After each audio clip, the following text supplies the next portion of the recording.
another book review. Today is 20 Boys Summer by Sarah Ocular. What better book for summer lineup than a book about being at the beach and looking for a man? Or, in this case, a boy, because the girl's only 16. There are just inherent issues with the plotting for me and the character development that made me not love it as much as I did when I was younger. It was a good YA novel though, although part of what happens is that she is pressured into losing that very special part of her that she's never given to anybody else by her best friend, and due to some other circumstances and just to her characterization, I was surprised that Anna, the main character, went through with it. I understand her agreeing to it, but agreeing to it and going through with it are two different things, especially when people are pressuring you to do something. Of course, you're going to say something to get them off your back, but are we actually going to do what we have said we'll do? Not necessarily. It just depends on circumstances. Anywho, main character, name is Anna Riley. When the book opens, she is turning 15 and she has two best friends, a brother and a sister named Matt and Frankie Perino. Her lifelong birthday wish has been for Matt to love her back, and this time he does. What I appreciated was that the further we got into the novel, the more insight we got into him and the why behind it, because I really hate when things happen solely for the purpose of a novel without being given a why. I need to know, did he like her at this moment just because we needed it for other reasons in the novel? Or like, what was it that got him to this point of liking her? And so I appreciated Ocular doing some digging, giving us some information that fleshed Matt out and fleshed out the beginning of this novel. As I said, it is her 15th birthday. She makes her birthday wish. She and Matt have a cake fight, which leads to them having to go to the kitchen to clean up, and he kisses her. From here through the rest of the summer, they have this secret romance because he simply doesn't know how to tell Frankie. The thing is, the Perinos go on a yearly pilgrimage to ZanzibarBay in California. They live in upstate New York. Every year they go to ZanzibarBay for a beach trip. And he says, I'm going to tell Frankie on this beach trip, do not tell anybody until I do this. This is basically the inciting incident for the novel because he ends up dying. The day before they are set to go to the beach, they get into a car wreck, and it turns out that he had a heart defect. Nobody knew about it. He'd had it since birth, which this was something that I felt was a little weak as well. We don't get as much into it as I thought we should have. It felt like it was just something that Ocular needed to get things started. Now they're devastated. His whole family is devastated, as is Anna, not only because he was her best friend, but also because in some senses of the word, he was her boyfriend. And this was something that she had longed for her entire life. And right when something was happening, it got cut short. So not only does she not really know what they were, but she never knows what they could have been. In this interim, she becomes Frankie's rock. For some reason, she's just unable to work through her issues with anybody aside from Anna. So while Anna has become her rock and is keeping this massive secret from her and is crumbling on the inside because of the secret and because she can't talk to anybody how she's feeling, because she can't reveal to them the extent of her feelings. And for me, this was a minor issue because if he was one of her best friends, romance aside, you'd think she'd be allowed to have deep feelings about the matter. But nobody seems to care that she has deep feelings one way or another because she was just the friend. She's not part of the family. But Frankie starts to act out in ways of becoming boy crazy and focusing on her hair and her makeup and her clothes and just becoming someone that I personally didn't like. This entire novel, I did not care for Frankie. I liked the moments where she was old Frankie, but we saw very few old Frankie moments. I don't understand why Anna continued to put up with this. It didn't feel like their friendship was the same. It's like that movie with Rachel McAdams and Tatum Channing, I believe. It's where they get into an accident and she loses her memory. Everything that she remembers was from before him. So she's essentially a completely different person because she had changed as a person. It's like being married to a complete stranger or being best friends with a complete stranger. It changes your relationship and the dynamics of your relationship.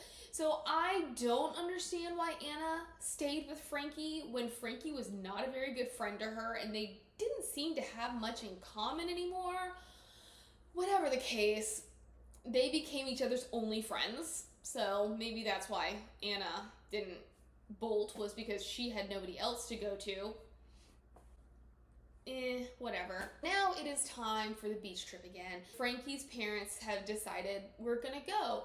And not only are we gonna go, we're gonna invite Anna. So we get this really pointless chapter or a couple paragraphs of Anna freaking out, wondering whether or not her parents are gonna pull the plug on at the last minute, because apparently her parents are super boring and averse to traveling. Plug is not pulled, although there is an instant where, so Frankie has begun smoking in secret. Anna's dad had seen it happen once before, and now he sees her do it again.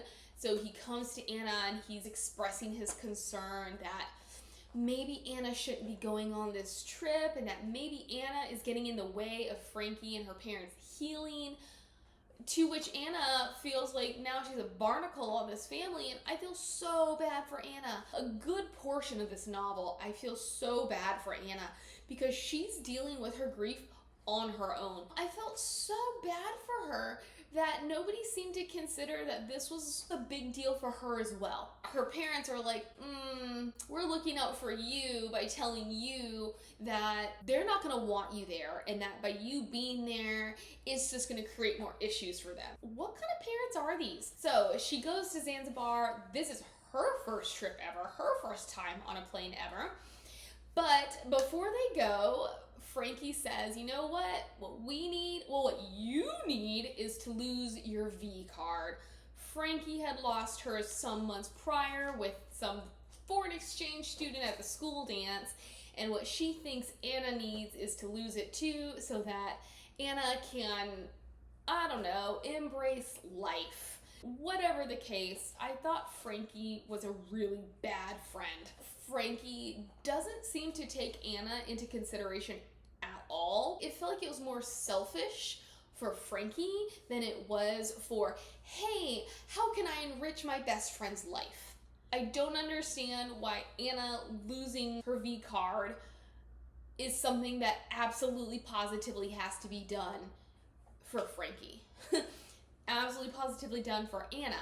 That's Anna's choice, not Frankie's. But she pressures Anna into agreeing to this, and in that she has Anna promise to partake in a 20-boy summer. If they're going to be at the beach for 23 days-ish, then that means they have 20 days to meet boys.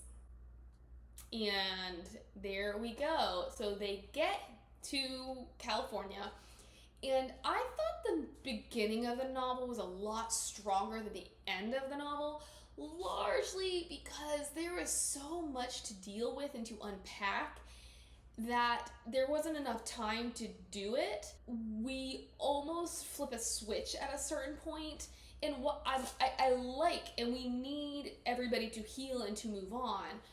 And yes, it has been a year since Matt died, but I thought it was a quick turnaround for everybody. But the beginning of the novel is about their continued grief for the loss that they've experienced. It's kind of like on tenterhooks about how is this trip gonna go. Frankie initially had been very upset over the idea of going because her parents hadn't even asked her. They just threw both the fact that they were going to go and they were going to bring Anna, who was never invited on this family trip before, to go with them. It's kind of like in Harry Potter where Harry gets that first experience of going to Hogwarts. So that's what we are getting for Anna, where it's a whole new world and it's very exciting. But then it's kind of like, how are things going to go? How are the Perinos going to handle this situation? They get to the house and the Perinos struggle to get out of the car. Anna figures out, I need to let them have their moment. So she gets out, blah, blah, blah. And when they're having dinner, Frankie accidentally knocks over her drink. Her mother has a conniption, which then sends Frankie into a tailspin and a massive fight breaks out. Frankie stalks away and the mother gets up and she stalks away, and it's really uncomfortable. When Anna is able to talk to Frankie, Frankie expresses that she doesn't understand why her mom had to react that way. It was just a spilled Coke. And what I wanted was this understanding of the mother. And that's when I wanted in general. So it's explained that Frankie believes her parents are going to divorce, which I know is common with parents who have lost a child. Aside from a couple of moments at the very beginning when they get to California, and then a few mentions of how well they're doing towards the end of the novel, we don't see this struggle. And I thought that would have made the novel stronger as well. I know it's not about the parents, it's about Anna and Frankie, but the novel is precipiced upon the loss of Matt, which inherently means the parents are going to be involved. We make enough of a big deal over the fact that she can't connect with her parents and that her mother was a walking comatose patient for the first couple months of Matt's death. We make a big deal about describing the effect that his death had on everybody, only to be in close quarters with them and not see them at all. It is yet one of those novels, one of those YA novels, where the parents are largely absent so that the kids can do whatever they want to do. That night, Anna, she can't sleep because she's just thinking about Matt and all that stuff. So she goes outside, she goes to the porch, only to be startled by finding Jane, who is Frankie's mom. And I'd say this is a small thing. Ocular spelled Jane's name Jayne, and I thought that was so presumptuous. I couldn't stand that, especially because she's probably a Gen X, and they were not spelling their names that way. And to add on to that Anna refers to them as Aunt Jane and Uncle Red every single time. Aunt Jane, Uncle Red. And I'm like, can we just drop the aunt and uncle? So now we have Aunt Jayne. It just didn't hit me the right way. It's really no consequence to the overarching message of the novel, but it just grated on me. She runs into Jane, who is sitting in the dark. They have a heart-to-heart. This was the one time that it seemed like somebody actually cared about Anna, but it was really just more about Frankie. Jane says that she knew something was going on with Anna and Matt, to which Anna gets super scared about what she might have known. I wanted to know too. This is something that could have helped Anna, somebody that Anna could have talked to, because she's still keeping this secret from Frankie. So we never know to the extent to which Jane knew about this relationship, or if she just observed the way that her son reacted to the mention of Anna's name or when he was around Anna. She does ask about Frankie because Frankie is not interacting with her parents. They are not getting to understand what the healing process is looking like with each other. Anna is very honest with Jane, and this is the first time that anybody has been really honest with Jane, where it's like, look, you lost a kid. Sorry, I still haven't fixed that. I tried, but I just have to Google it because there's nothing in the settings about it. Nobody just gives her the brass tacks about, look, like, you lost a son, your other kid is hurting, that's just how it is, like, I have nothing else for you. Although I did wish Anna had confided a bit more in Jane, because this was the one opportunity in which she could really have a heart-to-heart with Jane and give Jane some insight that could possibly help her with her daughter. Because if we're going to tie this back to Anna's parents' concerns, this would have been a great moment to give a little thread. Frankie comes outside. Everybody patches things up. They go and they make sand angels, only for the next day Frankie to be like, why was my mom acting so weird? Like, sand angels? Like, give your mom a break. Then again, I'm not a 17-year-old girl anymore, so I'm far removed from that kind of emotion. Frankie does express that she wants to talk about Matt. She wants to talk about her feelings and how things are going, only for her dad to shut down the conversation. Girls, they go to the beach. They lie about what they're doing. This entire summer, they're lying to Red and Jane, but Red and Jane never cotton on, because they're only supposed to be in this certain part of the beach, but then they always go further away because they don't want to be where the tourists are. I'm like, do Red and Jane never go out and try to surprise the girls? Because, I mean, my mom has vitiligo, which means that she has no melanin in her skin, which means that she is very hesitant to be out in the sun. So when she is out, she's usually wearing long sleeves, and she's also lathering up like nobody's business. So it could be that Jane is one of those women who doesn't go out in the sun. Maybe they're like me, where they're like, I actually hate being sandy and sweaty, so I'm not gonna go out there. I'm just gonna hang out on the back porch and watch the waves. We don't know what they do, but I don't know. I thought it would have made a little bit better, given a little bit more tension, if the girls were trying to sneak around and it was made harder, which kind of happens later on. But anyways, they go off to this one area of the beach and they attract these two guys. Anna thinks the one guy is pretty gross, and Frankie seems to be into the other guy, but she's not. And then they go to the boardwalk and they end up encountering this pedophile who's like, let me get you smoothies. Which, what is a smoothie to you? A smoothie to me is a fruit drink with yogurt or something. It is not a dessert. Well, apparently in this book, smoothies are a dessert. It's more of an ice cream concoction.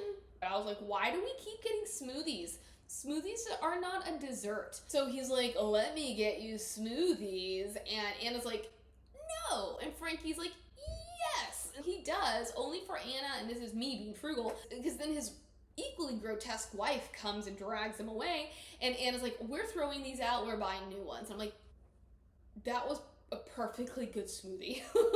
Yes, it might have been roofied, but that was a perfectly good smoothie. Now the debate is, does the pedophile count or not for their 20-boy summer? The next day, they are back in their little area of the beach and they meet two new boys, Jake and Sam. And the thing is, Anna is a lot more conservative than Frankie, and she doesn't care about the hair and the makeup and the look as much as Frankie does.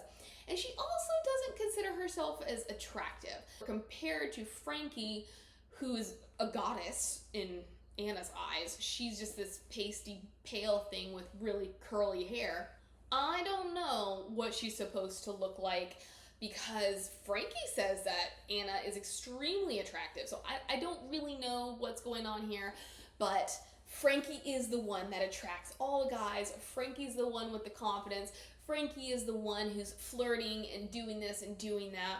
So she and Jake hit it off immediately.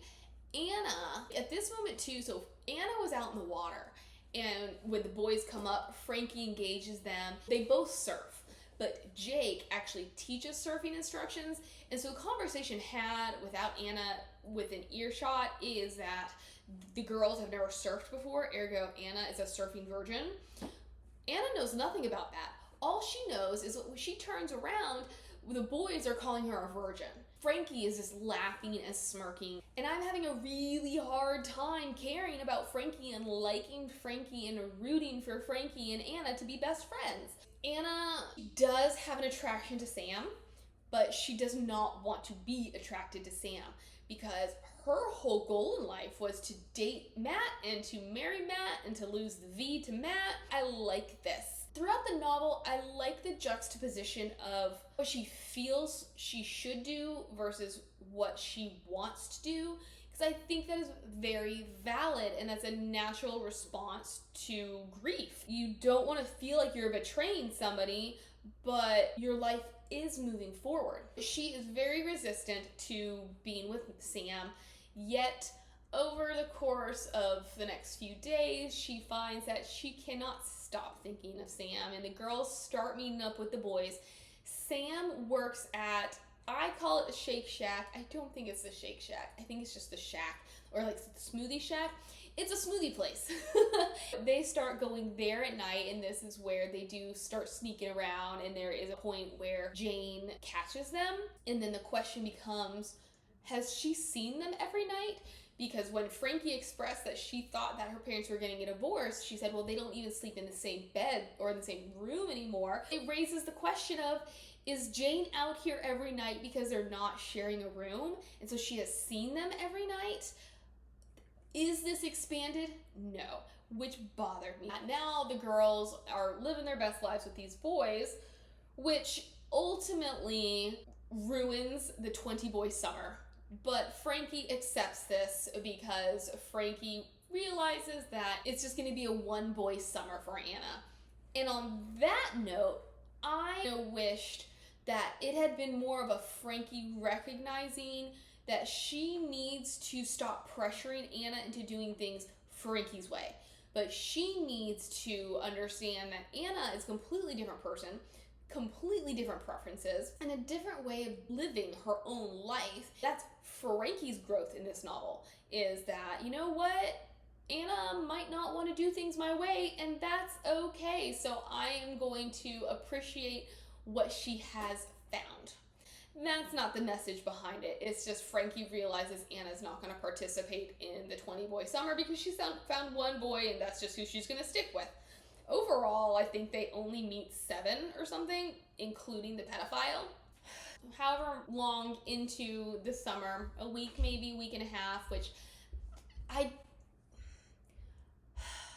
on one hand, I totally understand that teenage hormones make things go faster. But on the other hand, because Anna is still mourning Matt, I thought things went too fast. And because of Anna's characterization, I was surprised by how readily she found herself wanting to sleep with Sam and move forward with him in certain respects after such a short period of time. They have this beach moment in which they get kind of hot and heavy in the sand, and that freaks Anna out. Anna says, I'm gonna ghost you. So Frankie, why don't we go to San Francisco? They lie to Frankie's parents about what they're doing, go to San Francisco, only to realize that on Sunday the bus schedule is different. It is pouring down rain, they have no way to get home, so they call Sam and Jake to come get them. And here's a moment for me where I was like, okay, so according to Frankie, she's already slept with Jake. And according to Anna, she's ready to sleep with Sam. And both of them have cell phones, but neither one of them has these boys' cell phone numbers. We're taking all of these steps and making all of these big girl decisions, but you don't even have a phone number for these boys that you are giving such big parts of yourself to. So they call the Shack, which is how they're able to get in touch with Sam. It hit me in that moment. There are just some plotting, some timing issues for me in how fast things are moving. So the boys come and get them, and Anna just realizes, I don't want to push Sam away anymore. This is gonna be a thing. They continue to have their thing. There's a party. Anna says, this is the night. I'm gonna sleep with him on this night. She does. I don't really know how drunk Anna is. She is not a drinker and she doesn't like beer, but Frankie gives her a mixed drink, and then they end up playing beer pong, which I thought was kind of funny because Ocular definitely broke down the rules of beer pong, and I could tell it was because she didn't think that some of her readers would know what beer pong is. which I was like, why are you telling me how to play beer pong? Now Anna and Frankie get absolutely crushed at beer pong, and then Sam comes in. He's like, oh no, she's not gonna play another round. We're gonna go do whatever we're gonna do. So she goes, because he's like, hey, go get a sweatshirt. It's gonna be cold. So she goes to get her sweatshirt, and she and Frankie had created alter egos for Sam and Jake when it came to Frankie's parents, because as hands off as they might have been, they were not going to put up with Anna and Frankie hanging out with boys all the time, which does not make sense to me because, well, I mean, with my parents, yes, make total sense, but with Frankie's parents, it doesn't seem like they care. They have called them Samantha and Jackie. They said, we're gonna go spend the night with Samantha and Jackie, so they pack all their stuff. Anna has kept a journal that she had received for her 15th birthday, the one where she started hanging out with Matt. She had been writing to him this entire time. It was kind of where she could express herself and allay all of her fears and concerns and whatever. She brought that with her. She had put it in her backpack.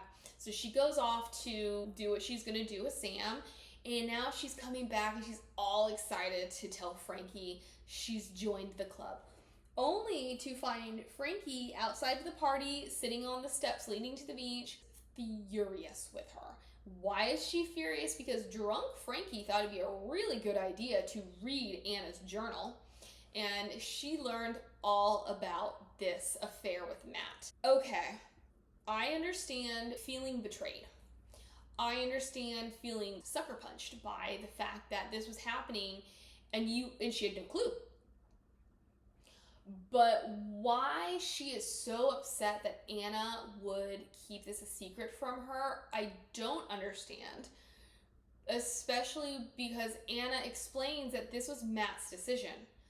But then on a greater level, I do not understand why Anna thought that she needed to keep it a secret. Yes, Matt had said, don't tell anybody until I tell Frankie at the beach. And then I understand, absolutely, in the aftermath, it's not the appropriate time. But at no point in the succeeding months of that following year did she ever say, I'm just gonna tell Frankie. I understand, if she had, we would have a novel.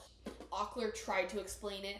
I didn't think it was a good explanation, but I don't understand why she thought she had to keep this a secret, especially because she knew she didn't need to keep it a secret. Like, just because Matt died doesn't mean she has to keep this secret. Like, it's not one of those things. It's one of those things where she was keeping it a secret till he could reveal the secret. It's not like they had a love child that they gave up for adoption. They dated for a month.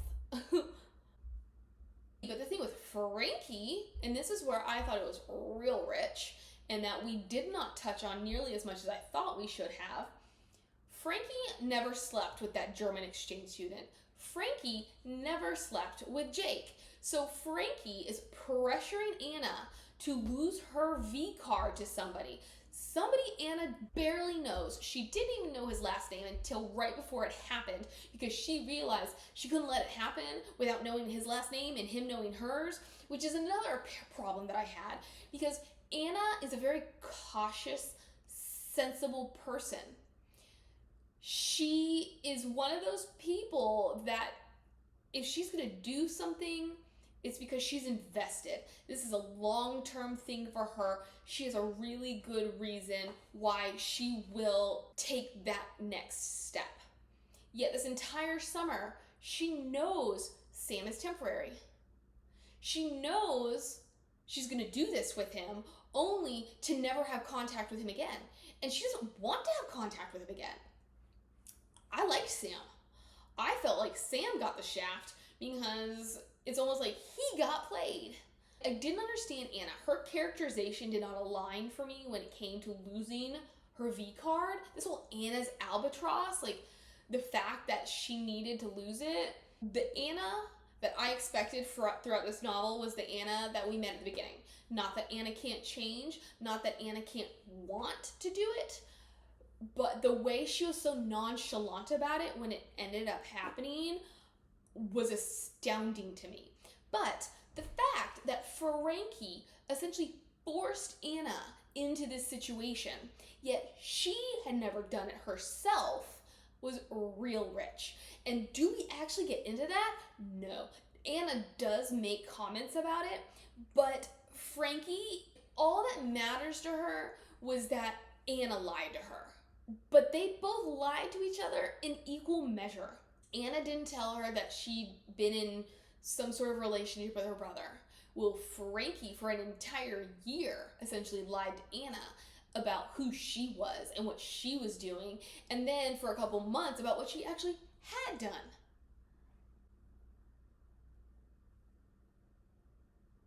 Am I the only one who has an issue with this? Now Frankie is all self-righteous and high and mighty, and the girls are in a fight for the rest. I think they have like 4 days left. And they're in this massive fight the entire time. And Frankie, she just is not likable to me. She's overly dramatic. She doesn't take anybody else's feelings into consideration. And the only time that she's willing to relent is when it benefits her.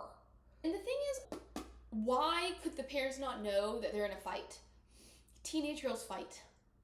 They have been in very close quarters for 3 weeks. I fight with my sisters after 3 days, okay? Because we don't live together anymore. And if you put us in close quarters, after a while, we are going to be at each other's throats. So is it too crazy to think that these girls went to a sleepover, didn't sleep at all, and got into a fight? No, but they pretend to be getting along. They're playing on the beach. Frankie somehow gets stung by a minuscule jellyfish and has her diva moment. They go inside and they have to play Monopoly, and Frankie is being a complete witch. The dad is like, we're going out, we have plans tonight. And Frankie's like, oh no, I can't do it, I'm crippled. And then her dad is like, oh well, it's for that band you really like. And it's a band called Helicopter Pilots, which why they were such a big deal this entire novel, I don't know, because they played very little into it. Frankie automatically like, oh no, I think I'll survive. But because she needs Anna's affirmation that she looks cute, she starts being nice to Anna. It is what it is. They have a night. Anna is unable to go meet Sam. Well, no, she does. She goes, well, her plan was to sleep with him again.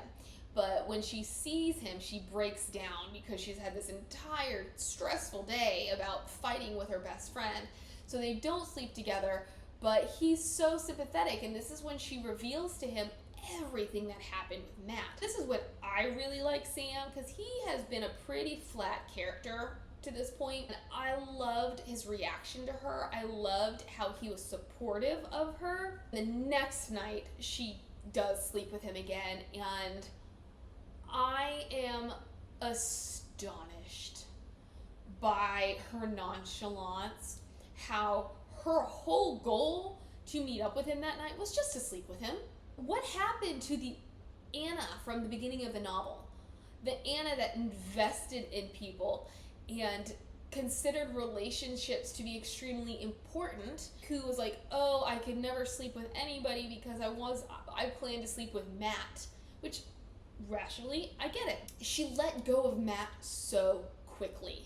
We do have some thoughts about him, but she flipped that switch so fast.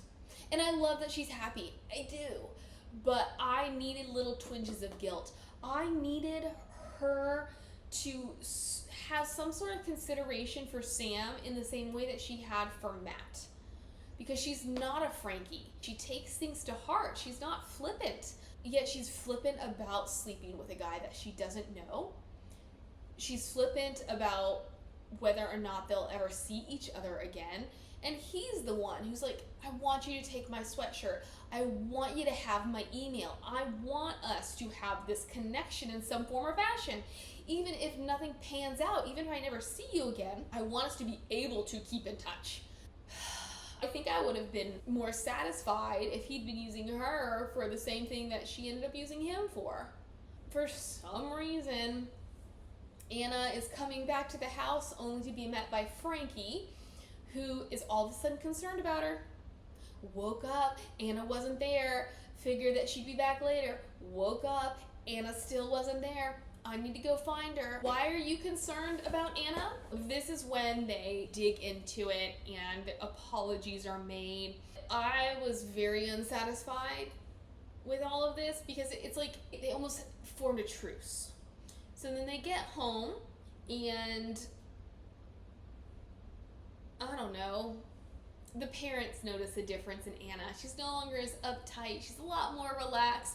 Glad she went on that beach trip. It did her some good. And then Anna looks out the window and she sees Frankie laying out on a lounger. There's no posing, no peacocking for the boys. It's just Frankie. So then she's like, hey Frankie, I'm gonna be right there. Because she's so real, Anna takes pity on her for whatever reason. I don't know. I had to go back and reread that part when I was making my notes because I was like, I cannot remember why Anna decided to reach out to Frankie. Anyways, she does. They meet up in Frankie's kitchen.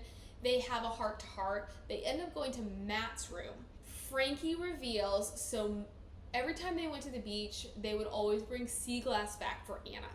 But Matt sort of was like an amateur jewelry maker. He had made himself a necklace using a blue piece of sand glass, and he had made Frankie a bracelet with a red piece, and red is apparently really rare. Actually, when Sam and Anna had been walking on the beach, she'd found a red piece of glass, and I liked this moment. And he's like, wow, what a find, and talk about like the myth behind sea glass and why do we need to explain things. Sometimes it can just ruin the mystery. She decides to throw it back because she's found it and it connects back to Matt, but she doesn't need to keep it because essentially she's moved on. And he's like, well, why would you throw it back? And she's like, oh, well, why do we need to explain everything? But she'd always wondered where Matt's necklace went. The mother had bemoaned the fact that they could not find this necklace, that he never took off, and the assumption was that somehow when he was at the hospital it was taken off and it got lost. Well, no, what happened was that Frankie went into his room one day, she found the necklace and she kept it. Now that they're having this chat, she reveals the necklace and she's like, here Anna, this should have been yours all along. This is a moment that I'm undecided on as to how I feel. I personally wanted to see Anna put the necklace on. What Anna actually does is she keeps it in her fist. I like that what that is intimating is that she's moved on. Whereas what I wanted was to see that she still is keeping a piece of him. She's keeping him close to her, even though she's moved on. I understand why she doesn't put it on, because it's essentially a statement that he's not the center of my world anymore. So I don't know. What would you prefer to see? Her put this necklace on as a symbol, or for her to keep it in her hand as a symbol? From there, the girls have reconciled, and I don't really know what the future is for their friendship, because during this whole fight, Anna is realizing that they're at this point of no return and things can never be the same again. So my question is, are they friends, but they can never go back to the level of friendship they had? Or does this necklace signify that they will go back to the way they were before? The biggest issues were definitely Anna's characterization and the kind of the timeline of the novel. I would have liked to have seen the grief in the moving on integrated better, but I guess we can't have everything we want. There you are. I hope you enjoyed it, and I'll see you next week. Bye!